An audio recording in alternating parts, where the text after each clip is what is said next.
Muy bien, bueno, este tema que vamos a ver está centrado básicamente en el capítulo de OSPF multiárea.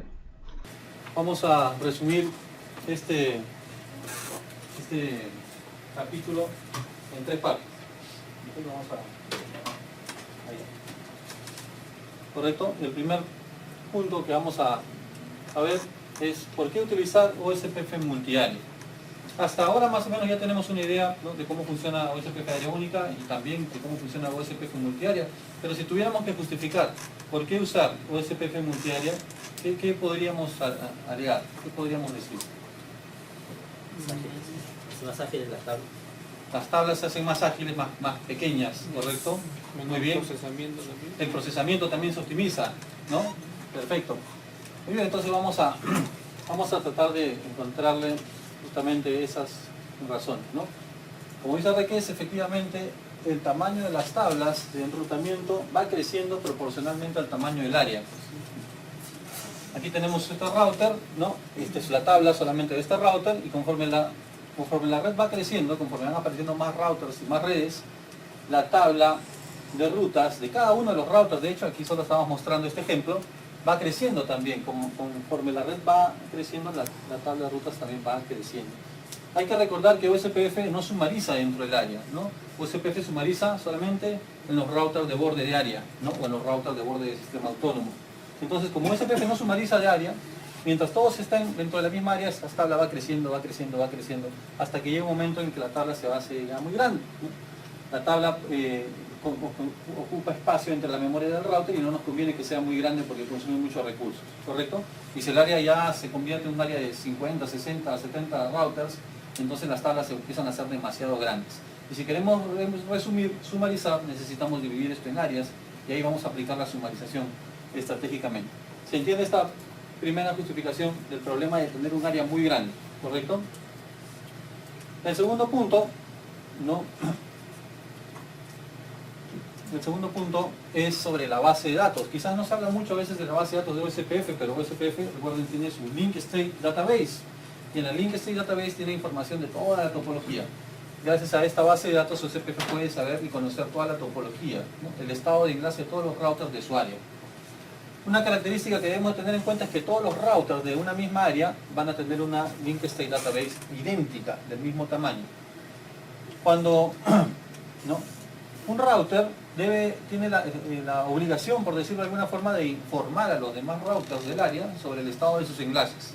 Para eso genera un mensaje, ¿no?, de actualización, en este caso un Link State Advertisement del router 1, y ese Link State Advertisement inunda la red. Eso se llama inundación de LSAs, ¿no? Ese Link State Advertisement va a inundar todo el área, inunda todo el área, llegando a todos los routers. Cada uno de los routers va a tener información de los estados de enlace del router 1. Pero él no es el único. El router 2 va a hacer exactamente lo mismo. Aquí solamente estamos viendo la base de datos de este router, que también recibe el Link State Advertisement del router 2. Y cada uno de los routers del área va a realizar exactamente lo mismo. Va a enviar información del estado de sus enlaces. Al final, como vemos, este router va a tener información de los estados de enlace de todos los routers, ¿correcto? Y cada uno de ellos va a tener justamente una base de datos de estado de enlace idéntica. ¿Cuál es el problema? Que cuando el área crece mucho, ¿no?, cuando el área crece mucho, todos los routers se informan y esta base de datos también empieza a crecer. Y la base de datos de estado de enlaces también consume recursos en el router, al igual que la tabla de rutas. Entonces tampoco conviene que la base de datos de estado de enlace sea muy grande. Y la base de datos de estado de enlace tiene información de todos los routers del área. En áreas muy grandes, la base de datos de estado de enlace también se hace muy grande. Consume también muchos recursos. Y esta última, este punto número 3 que justifica, es el que justamente mencionó Callaye. ¿Cuál es el asunto aquí? Consume muchos recursos. Cuando un enlace cae, como en este ejemplo, este router está obligado a informar, ¿no?, a informar que ha perdido este enlace y envía un anuncio que reciben todos los demás routers del área. Envía un LSA de tipo 1, ¿no?, en este caso es el LSA del router 1, que inunda el área. Y todos los routers se percatan del nuevo estado de enlace de este router. Luego de eso, los routers van a recalcular. Cada uno de ellos va a empezar a recalcular, va a aplicar el algoritmo SPF, el algoritmo de ruta más corta, para recalcular efectivamente la ruta o las rutas que han sido afectadas. Pero mientras más grande sea, como dice acá, ¿no? Mientras más grande sea la red, la probabilidad de que alguno de estos enlaces caiga o de que agregues más enlaces se va haciendo mayor, porque la red más grande tiene obviamente mayor probabilidad de que algún enlace falle. Y esa probabilidad de que algún enlace falle también incrementa de alguna manera directamente la frecuencia con la que los routers van a estar realizando cálculos. Cae un enlace y todos los routers del área tienen que recalcular. Todos los routers del área tienen que aplicar de nuevo el algoritmo SPF. ¿Se entiende hasta ahí? ¿Sí? Entonces, así sea un enlace nuevo, no necesariamente una caída. Eso implica de que se envíen los RSAs y que todos los routers tengan que hacer nuevamente el trabajo. Entonces, cuando el área es muy grande, este trabajo se está haciendo constantemente y los routers están invirtiendo más tiempo haciendo los recálculos que el tiempo que deberían invertir haciendo su trabajo, que es enrutar. ¿Correcto? Entonces, por eso también, ¿no? Se pide o se espera de que en un buen diseño no tengamos necesariamente aquí tanto consumo de recursos. ¿Correcto? ¿Hasta ahí se entendió? ¿Sí? ¿Preguntas? Bien, estos 3 puntos son los que justifican un poco por qué, ¿no? Por qué tenemos que hacer ahí podríamos dividirlo en 2 áreas. Exactamente. Para que el SPF tenga, ¿no? sea más eficaz, más escalable. Aquí, en esta imagen, vemos algunas de las conclusiones, ¿no? Este router dice, ahora solamente recibo LSAs de mi área, del área 0 o del área 1, pero ya no recibe LSAs del área 51. Esto de aquí, vamos a verlo, voy a preparar acá un ejercicio. Esta topología que es similar a la que vimos ahí, pero simulada, ¿no? Si pasamos al modo simulación y filtramos solamente los mensajes OSPF, vamos a ver cómo se intercambian los mensajes. Esos son mensajes que vamos a buscar un momento un mensaje de actualización, o vamos a generarlo en todo caso. Vamos a generar un mensaje de actualización en un momento, que van a salir en un color azul. Aquí Packet Tracer, los mensajes hello los muestra el color celeste, claro. Los mensajes de actualización ya salen en un color medio azul, medio azulino. Vamos a ver si no carga, lo generamos ahorita, quitando un momento y agregando un enlace. Ahí está. Salen mensajes. Este es un LSA, ¿no? Noten que llegan los routers y se inunda todo el área. Los LSAs van a continuar su viaje. Observen cómo se van yendo hacia los demás routers del área. ¿Correcto? Un LSA inunda. El LSA generado por el router de ese extremo llegó hasta el último router. ¿Correcto? Llegó hasta el último router. Cuando cambiamos la configuración y lo distribuimos de esta forma, como SPF multiárea, si tratamos de simularlo y generar el mismo efecto,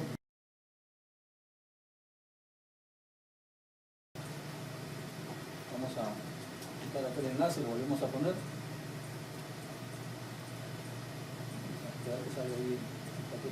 Ahí está.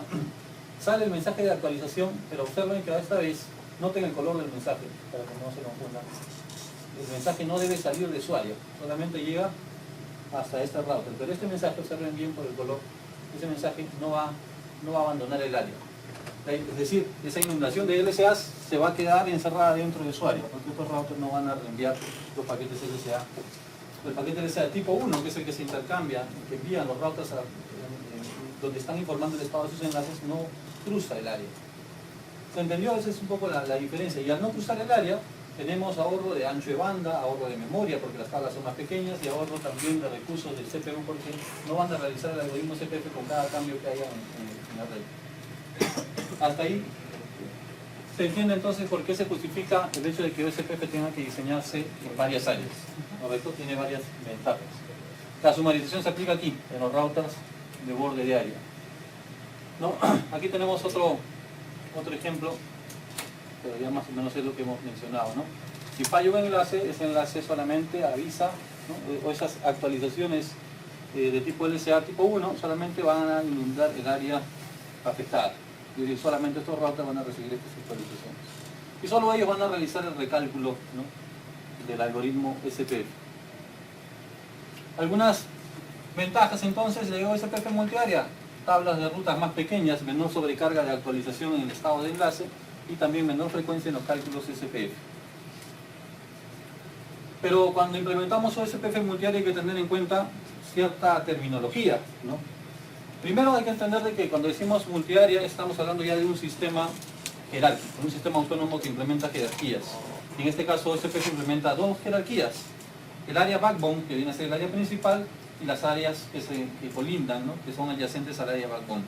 Entonces OSPF implementa una jerarquía de dos capas, el área principal, el área de tránsito también llamada, o área cero, área backbone, y las áreas comunes, o también áreas normales, que van a ir normalmente adyacentes al área principal.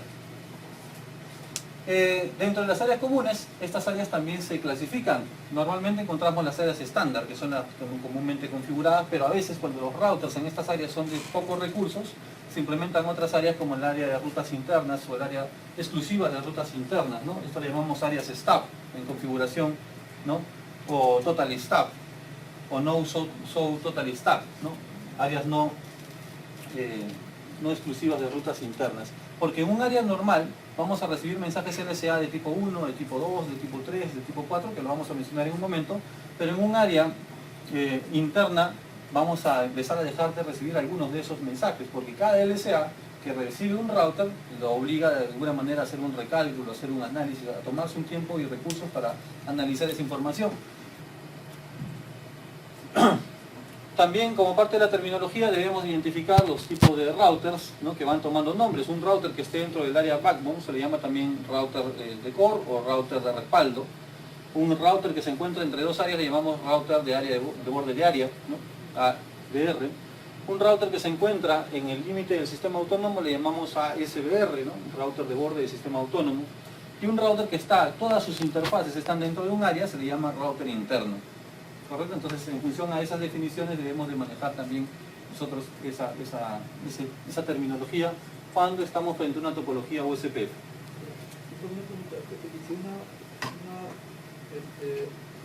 Una ruta cae, ¿cómo se enteran las mismas áreas? A ver, quizás te refieres más a esta parte que explicábamos.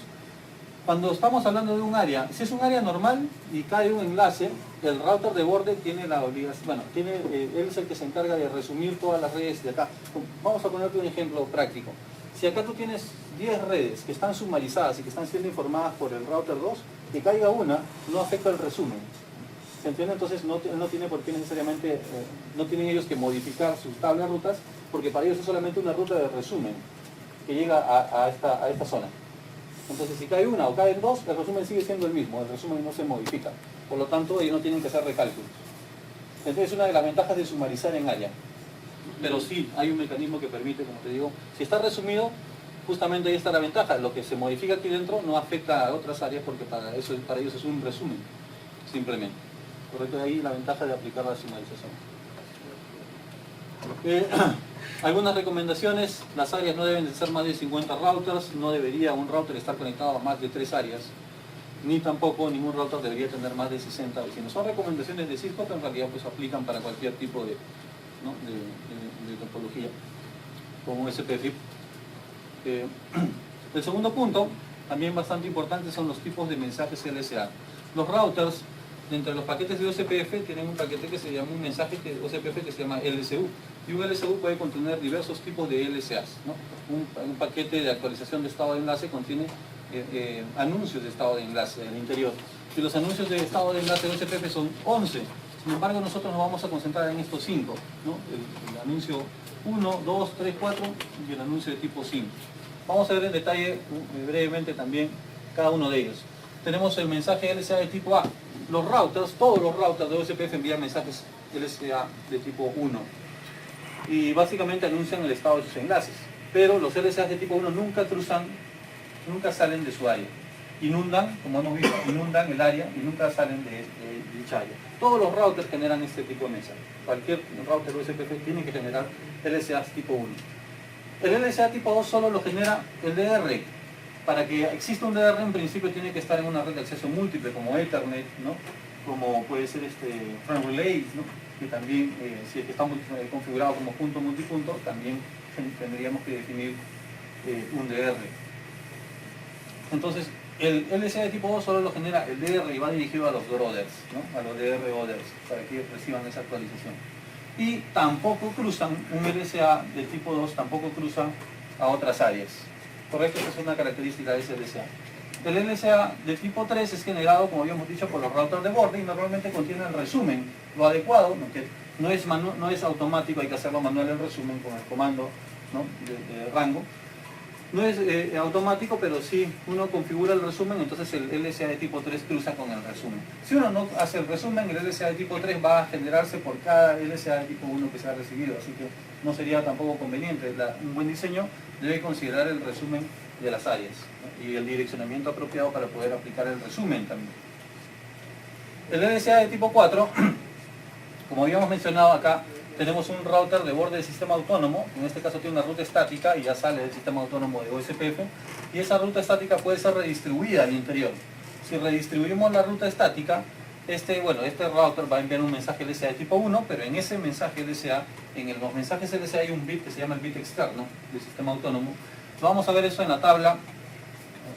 Vamos a explicar el último y vemos la tabla de la base de datos de OSPF. El LSA de tipo 5 es generado ya por él, solamente generado por el router de borde del sistema autónomo hacia todos los demás routers, y cuando un router de borde recibe un LSA de tipo 5 está en la obligación de enviarlo hacia los demás.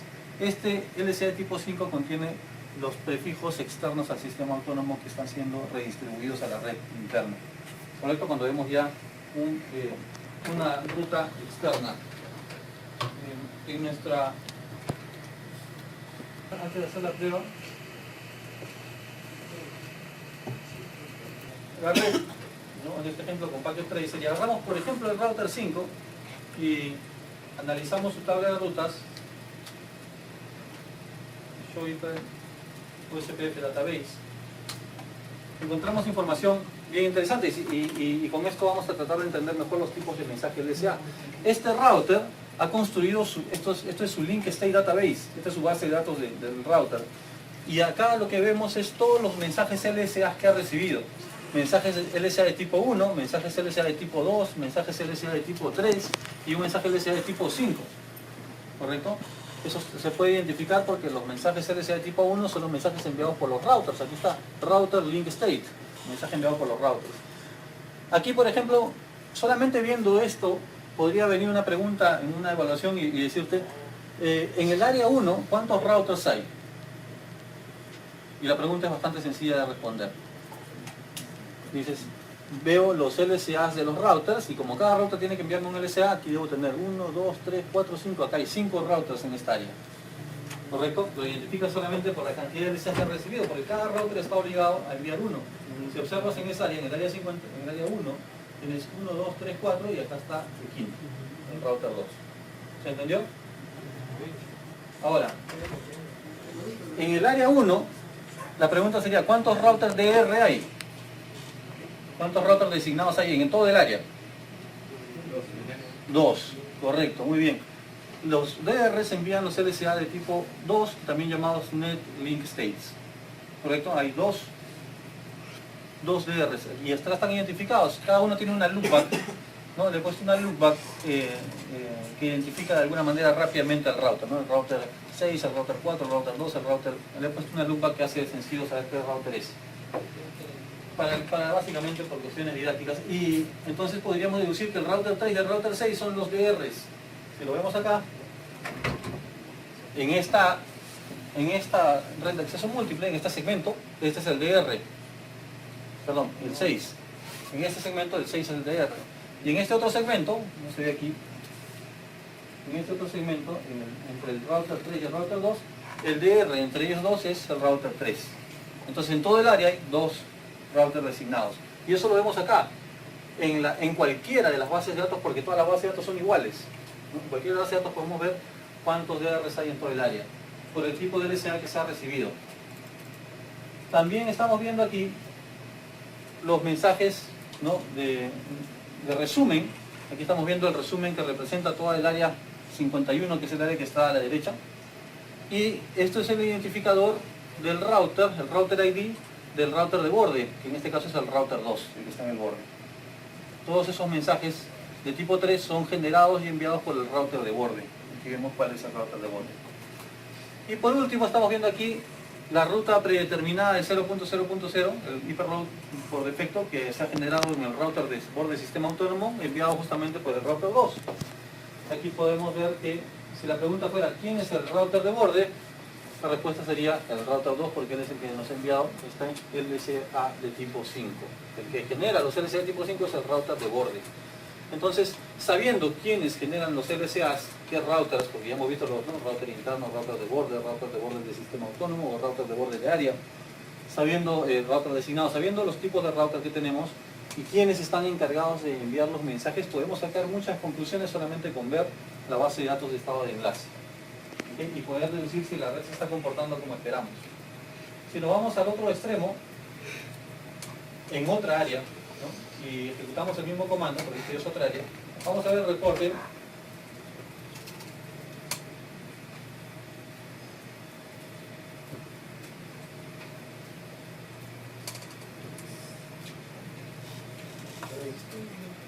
Vamos a ver el reporte, pero esta es la base de datos de otra área, del área 51.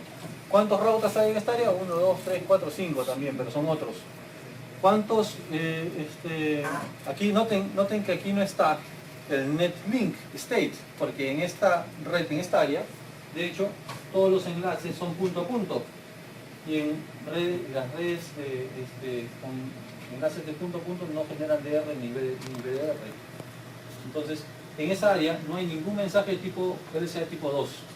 Nos vamos directamente al summary netlink, que es el LSA de tipo 3. Y esto es generado por el router 1. Con esto podemos deducir que el router 1 es el router de borde de área, del área 51.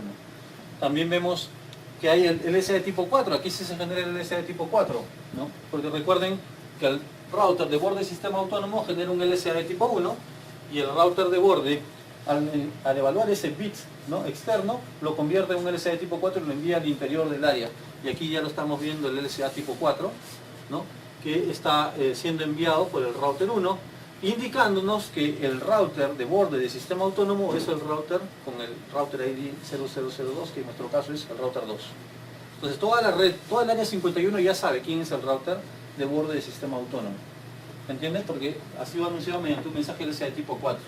Y la ruta externa que está siendo redistribuida por el router de borde de sistema autónomo es la 0.0.0. Si hubiera otras también saldrían aquí simplemente más prefijos.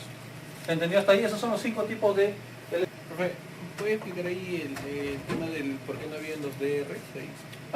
Un DR solamente lo encontramos en una red de acceso múltiple, un enlace, un segmento de acceso múltiple como Ethernet, por ejemplo, que es una red de acceso múltiple, o como Flash Relay, punto multipunto. Pero aquí estos enlaces, cada uno de estos enlaces, cada una de estas redes, ¿no?, están implementando. En este ejemplo está configurado con HLC, pero también podrían estar con PPP. Los enlaces punto a punto no ameritan que tú nombres un router designado y un router backup designado. Por último, la tabla de rutas, ¿no? Aquí vemos una tabla de rutas en IP versión 4 y otra tabla de rutas en IP versión 6. Este valor que sale aquí, que puede ser la letra O, que puede ser O y A, que significa interáreas, ¿no?, o externo, nos va a indicar también, o tiene una relación directa con el tipo de LSA que nos anunció ese prefijo. Por ejemplo, cuando sale OE2, quiere decir que este prefijo, esta red, fue anunciada mediante un LSA de tipo 5, ¿no?, porque es una red externa, ¿correcto? Las rutas que son aprendidas mediante LSAs de tipo 5, como son externas, en la tabla de rutas aparecen con la letra E de externa. Puede ser E tipo 1 o externo tipo 2. Si solamente aparece la letra O, quiere decir que esa ruta la aprendimos mediante un LSA de tipo 1. ¿Okay? Un LSA de tipo 1 me anunció esta red, entonces la clasifica como una ruta interna. Y si fue aprendida mediante un LSA de tipo 3, ¿okay? Si fue aprendida mediante un LSA de tipo 3, quiere decir que esa ruta está en otra área, ¿no? Ha sido aprendida mediante un router de borde de área que nos ha enviado un LSA tipo 3. Y aquí en la tabla de ruta lo encontramos como SPF interáreas, ¿no?, entre áreas. Entonces básicamente son los 3 tipos de registro que podemos ver en la tabla relacionados a OSPF, y debemos tener claro cuál de los LSAs nos ha permitido tener esta ruta. La tabla de rutas nos muestra. En IP versión 6 es un escenario similar, ¿correcto? Muy bien. Perfecto.